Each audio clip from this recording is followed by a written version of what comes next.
Tak jangka sebab saya rasa saya macam kategori TV. Lepas tu saya pun tak sangka juga, saya macam tak perasan yang saya sebenarnya kategori filem juga.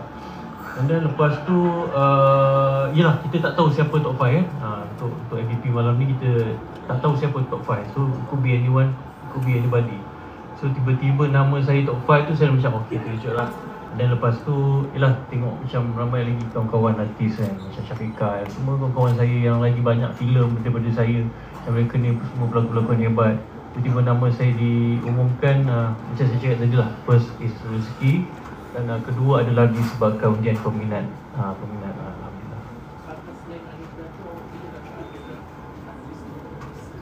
Itulah ceritanya Abang Sam. Sejak bila ada anugerah? Ada kan? Maknanya saya pun tak pernah terfikir saya akan tercalon dalam kategori itulah. And then Abang Sam kata sebelum ni anugerah artis sensasi katanya kategori artis itu. Artis kontroversi, popular. Yalah, sebelum ni kategori itu artis sensasi. Dah baru ditukar jadi artis kontroversi. Saya cakap, Abang Sam, saya ni artis yang kecil kontroversi ke tak? Saya tak. Fans saya pun kenal, saya ni bukan artis yang nak cari kontroversi ataupun suka je. Tapi macam saya cakap lah, first is rezeki, dan kita tahu MVP ni disebabkan undian peminat. Mungkin peminat saya, dia excited tengok saya tercalon dalam kategori ni, diorang pun undi, dan rezeki saya menang anugerah artis kontroversi. Apakah beza tak dengan gelaran ini? Anugerah artis kontroversi, aduh. Itulah macam saya cakap tadi, saya ni bukan menurut saya kenal lah, saya ni bukan jenis artis yang nak cari kontroversi lah. Tapi yelah, tercalon pun dah rezeki, menang pun kiranya rezeki kan. Kategori apa sekalipun bagi saya, inilah MVP. MVP ni adalah hasil undian peminat.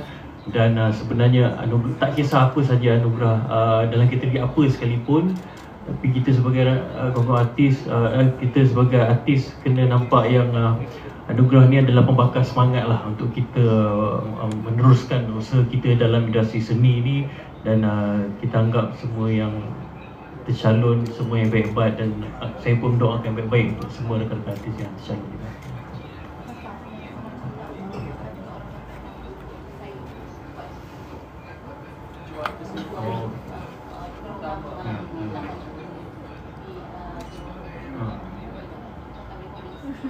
Bagi saya, anugerah bintang popular kita harian ni memang unpredictable lah. Kita tak boleh jangka kan.